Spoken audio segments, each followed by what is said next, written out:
this series of lessons will be to prepare you for the 8th Kyu exam. So let me just go over some of the basics of the 8th Kyu. So as an introduction, I know we've been working a lot with weapons, but they're not really separate and independent of each other. My sensei used to test students who came in from other dojos to see how good they were. They would say they had some experience in other schools, so my sensei would give them a weapon, something they're not familiar with, and then tell them to use the weapon in shadow boxing as if they had an opponent. And if the person fixated on using the weapon with just his arms alone, my sensei would know he did not have a good foundation in the art.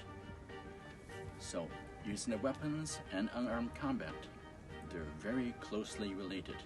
When you have a weapon, move with the body. Move well.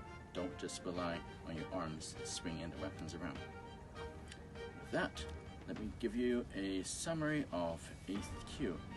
There's only 3 sections in the 8th Kyu. The first is the kamae, the stances. The second section deals with some of the basic strikes, like boshikan, different kicks. And the third part is escaping from a wrist grab, just a wrist grab in different ways.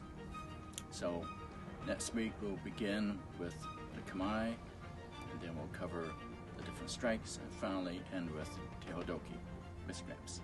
So it's very simple, 3 little things. You also have to do some reviews. Look at the paper I gave you.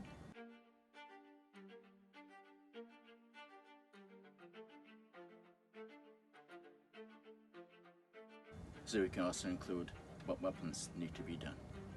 Apart from that, I think you're pretty much ready for the 8th Kyu exam.